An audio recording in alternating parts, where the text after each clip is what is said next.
नमस्कार। आदर्श एग्रीकल्चर के online platform पर आप सभी विद्यार्थियों का स्वागत है। आज हम महत्वपूर्ण टॉपिक पे बात करेंगे और वो टॉपिक है आपका सांख्यिकी स्टैटिक्स में। यहाँ से यूपी कैटेट में आपके 20 क्वेश्चन आते हैं। और प्रिय विद्यार्थियों, आपको एक और महत्वपूर्ण सूचना हम देते हैं कि अभी तक जो हमने वीडियो आप तक पहुँचाए हैं, किसी कारणवश किसी विद्यार्थी ने बाद में उसको सूचना मिली हो या आपके साथी ने बाद में बताया हो, तो आप आदर्श एग्रीकल्चर यूट्यूब चैनल पर सर्च करना। जब यूट्यूब चैनल पर आदर्श एग्रीकल्चर सर्च कर लोगे, वहीं पर आएगा प्ले लिस्ट आएगी। प्ले लिस्ट में आप पुराने सारे वीडियो को देख सकते हो। सीरियल से डाल दिया गया है कि एग्रीकल्चर के कितने हैं, बायोलॉजी के कितने हैं, फिजिक्स के कितने वीडियो हैं, स्टैटिक्स के आपके कितने वीडियो हैं, जीके के कितने वीडियो हैं। कहने का मतलब है प्रवेश परीक्षा में जिस तरीके से क्वेश्चन पूछे जाते हैं, उस तरीके से प्ले लिस्ट में सारे वीडियो को आप दे सकते हो। उसके बाद आप समझ सकते हो कि लॉकडाउन में इतनी कठिनाई से आप तक वीडियो पहुंचा पा रहे हैं, और वो हमारे द्वारा नहीं, आपके शशांक सर द्वारा। उनका बहुत बहुत आभार है। आप तो कमेंट के माध्यम द्वारा भी नहीं कह पाते हो कि वेरी गुड वीडियो या नाइस सर, या उनका आभार कर दो कि निःशुल्क। कहने का मतलब है उनका इतना लगाव है कोचिंग से कि वो इस लॉकडाउन में भी इतनी दूर से चल के व्यक्तिगत आप लोगों के भविष्य के लिए, तो आप लोगों की तरफ से भी हम उनका आभार व्यक्त करते हैं। जितने लोग वीडियो को देखें, कम से कम कमेंट के माध्यम द्वारा उनका आभार जरूर व्यक्त कर दें। यही हमारा कहना था। हम वीडियो की तरफ चलते हैं। वीडियो में आज बात करेंगे हम सांख्यिकी के बारे में, और सांख्यिकी से क्वेश्चन आपसे निश्चित तौर पर 1 या 2 पूछा जाता है। जो टॉपिक हमारा क्या है, समांतर माध्य, जिसको इंग्लिश में कहते हैं अरिथमेटिक मीन, माध्यिका इंग्लिश में कहते हैं मीडियन, बहुलक इंग्लिश में कहते हैं मोड, परास इंग्लिश में कहते हैं रेंज, प्रसरण इंग्लिश में कहते हैं वेरियंस। इतनी बातों पर हम आज बात कर लेंगे। 5 बिंदु हैं, निश्चित तौर पे आपसे क्वेश्चन पूछा जाएगा। तो सबसे पहले हम बात करेंगे समांतर माध्य पर, जिसको कहते हैं अरिथमेटिक मीन। तो सबसे पहले आप सूत्र नोट कर लिया करो। समांतर माध्य बराबर या अरिथमेटिक मीन बराबर कुल पदों का योग बटे पदों की संख्या।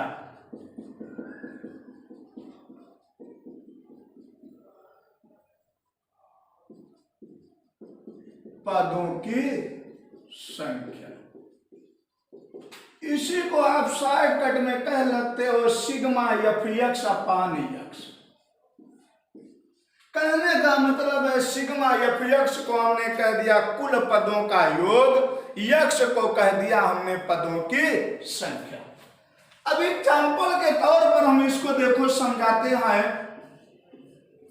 मान लिया एग्जाम्पल हमने आंकड़े लिए, 2 0 लिया, 2 लिया, 2 लिया, 3 लिया, 3 लिया, 2 लिया, 5 लिया, 8 लिया, 10 लिया और 25 लिया। क्वेश्चन वहां कहेगा कि निम्न आंकड़ों का समांतर माध्य क्या होगा। दूसरे शब्दों में क्वेश्चन आपसे कहेगा कि सचिन रमेश तेंदुलकर द्वारा विभिन्न पारियों में बनाए गए रनों की संख्या निम्न है, इन रनों का समांतर माध्य क्या होगा। इस तरीके से कह सकता है। तो सबसे पहले आप कुल पदों का योग सबको जोड़ डालो। 0 2 2 4 3 7 3 10 2 12 5 17 17 8 25 25 10 35 35 और 25 आपका कितना आ गया, 60 आ गया। कुल पदों का योग बटे पदों की संख्या, जितने हमारे पद है उससे भैया भाग दे दो। 1 2 3 4 5 6 7 8 9 10। तो समांतर माध्य हमारा कितना आ गया, 6 आ गया। सीधे सीधे कोई भी आंकड़ा दिया जाए, आप सूत्र याद रखो कि समांतर माध्य बराबर कुल पदों का योग बटे पदों की संख्या। ये तो हमने समांतर माध्य पर बात कर लिया। अब बात करते हैं माध्यिका पर। इंग्लिश में कहते हैं मीडियन। इंग्लिश में क्या कहते हैं, मीडियन कहते हैं भैया। माध्यिका देखो, माध्यिका में होता क्या है, माध्यिका में दो तरीके से हम माध्यिका निकालते हैं, एक विषम संख्याओं के लिए, एक सम संख्याओं के लिए। तो पहले आप देख लो विषम संख्याओं के लिए। विषम संख्याओं के लिए सूत्र पहले लिख लो। विषम संख्याओं के लिए सूत्र है n+1 बटे 2वें पद का मान। ये विषम संख्याओं के लिए हमने सूत्र बता दिया, n+1 बटे 2वें पद का मान, जहां n बराबर पदों की संख्या, जहां n बराबर क्या है, पदों की संख्या है। अब देखो निम्न आंकड़े हमने दे दिए, जैसे 0 2 5 6 8 10 12 3 और 25 इत्यादि दे दिया। 1 2 3 4 5 6 7 8 9। तो क्या आ गया, 9 + 1 भागे 2, 10 भागे 2 बराबर क्या आ गया, 5वां पद का मान।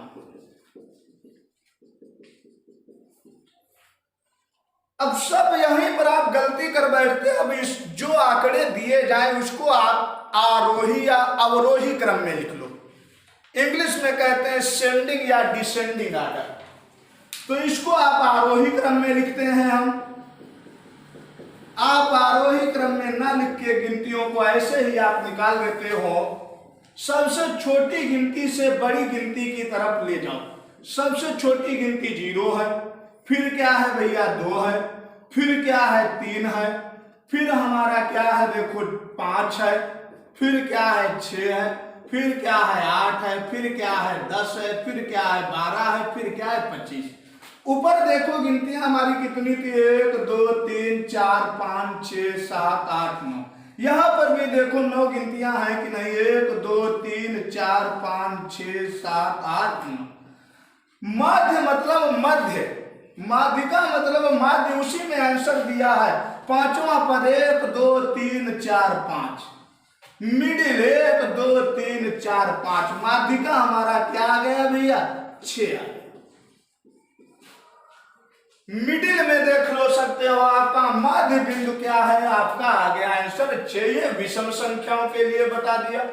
अब इसी में देखो सम संख्याओं के लिए, ये तो विषम संख्याओं के लिए हमने बताया माध्यिका निकालना। अब यहीं पर देख लो, जब सम संख्याएं दी हो तब माध्यिका हम कैसे निकालते हैं। सम संख्याएं जब दी हो तब माध्यिका कैसे निकालते हैं। सम संख्या जैसे एग्जाम्पल के तौर पर हमने ले लिया 0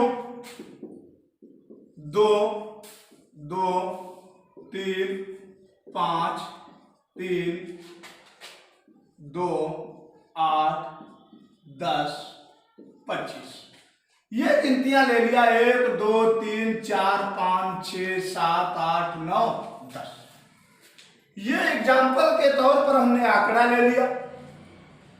अब इसको हम करते क्या है, सूत्र के माध्यम द्वारा आप इसका सूत्र लिख लो। सम संख्या के लिए माध्यिका का सूत्र n/2वां पद का मान प्लस n+1/2वां पद का मान सबके भागे 2। ये सूत्र होता है। अब सूत्र इसमें भी संख्याओं को आप लिख लो आरोही क्रम में,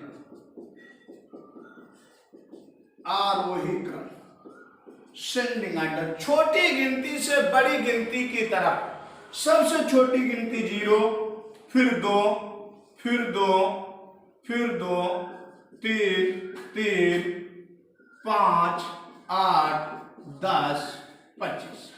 अब गिनतियां देख लो, 1, 2, 3, 4, 5, 6, 7, 8, 9, 10। 10 मतलब 10 भागे 2 क्या आ गया? पांचवा पद का मान,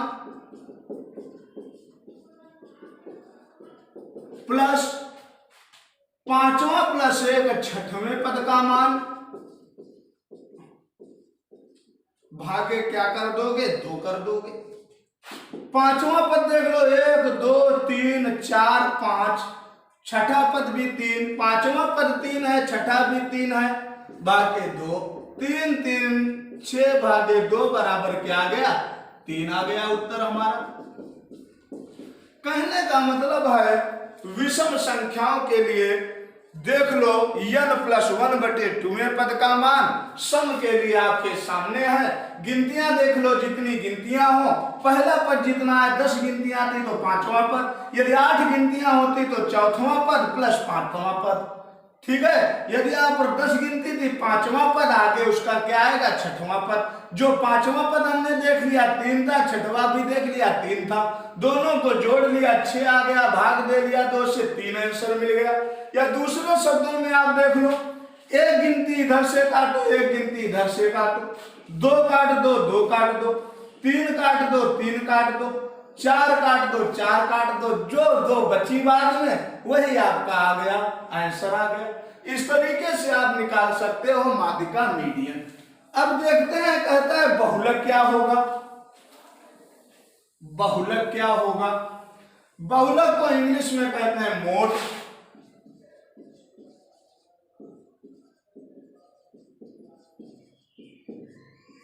बहुलक मान लिया, कह दिया ये आंकड़े हैं, एग्जाम्पल के तौर पर देखो, 0 दे दिया, 2 दे दिया, 5 दे दिया, 8 दे दिया, 10 दे दिया, 2 दे दिया, 3 दे दिया, 2 दे दिया, 3 दे दिया और 25 दे दिया। ये कह दिया आंकड़े हैं।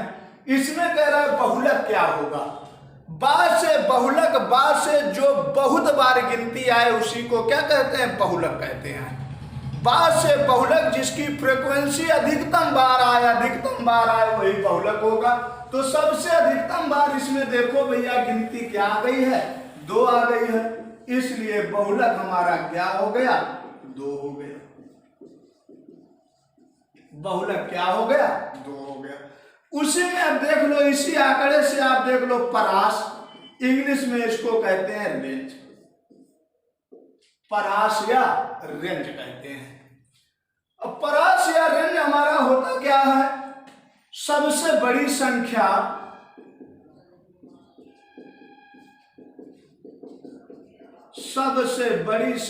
माइनस सबसे छोटी संख्या।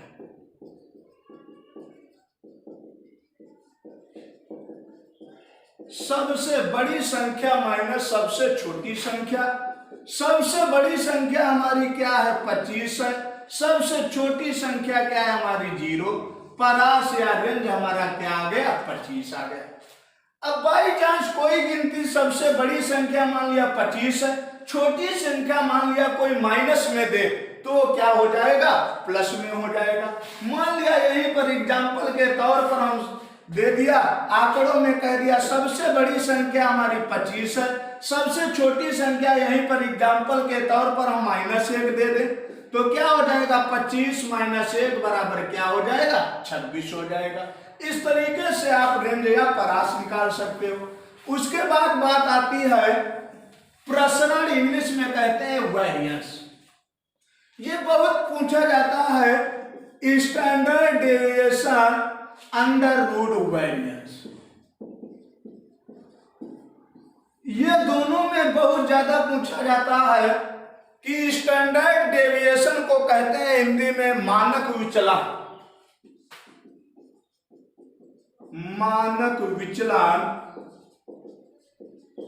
और वेरिएंस को कहते हैं प्रसरण में संबंध क्या है, तो आप तुरंत बताओगे मानक विचलन बराबर अंडर रूट प्रसरण या स्टैंडर्ड डेविएशन बराबर क्या हो गया, वेरिएंस। ये इसमें पूछा जाता है। यदि वेरिएंस कह देगा 25 है तो कहेगा स्टैंडर्ड डेविएशन या मानक विचलन का मान कितना होगा, तो भैया क्या बता दोगे, 5 होगा। क्या बता दोगे, 5 होगा। अब यहीं पर क्वेश्चन पूछा जाता है कि सिमेट्रिकल डिस्ट्रीब्यूशन के लिए मीन मोड मीडियन में संबंध क्या है, तो लिख लो मीन बराबर मोड बराबर मीडियन। अंडरलाइन कर लो, ये सिमेट्रिकल डिस्ट्रीब्यूशन के लिए हमारा एग्जांपल है कि समांतर माध्य बराबर बहुलक बराबर माध्यिका। ये सिमेट्रिकल डिस्ट्रीब्यूशन के लिए हमारा संबंध क्या है, तो लिख लो भैया बहुलक बराबर 3 माध्यिका -2 समांतर माध्य या माध्य। अंडरलाइन कर लो, ये यूपी कैटेट में कई बार पूछा गया है कि बहुलक माध्यिका और समांतर माध्य में संबंध क्या है। इंग्लिश में इसी को लिख लेते हो मोड बराबर 3 मीडियन -2 अर्थमेटिक मीन। अंडरलाइन कर लो, कई बार ये क्वेश्चन पूछा गया है, कंफ्यूज ना करना, आपसे पूछता है। अब इसको निकालने के लिए आपको भैया 2 मान दिए होंगे, तीसरा मान आपसे पूछेगा कि इसका मान क्या होगा। समांतर माध्य दे देगा, माध्यिका दे देगा, बहुलक पूछ लेगा, बहुलक दे देगा, समांतर माध्य दे देगा, माध्यिका पूछ लेगा। कहने का मतलब है 2 मान देगा, तीसरा मान आपसे निश्चित तौर पर पूछेगा। तो समांतर माध्य के बारे में हमने बताया, माध्यिका के बारे में बताया, बहुलक के बारे में बताया, परास बताया और प्रसरण बताया। निश्चित तौर पर इन सारे टॉपिक से आपको एक क्वेश्चन जरूर मिलेगा। तो आज यहीं पर विराम लेते हैं।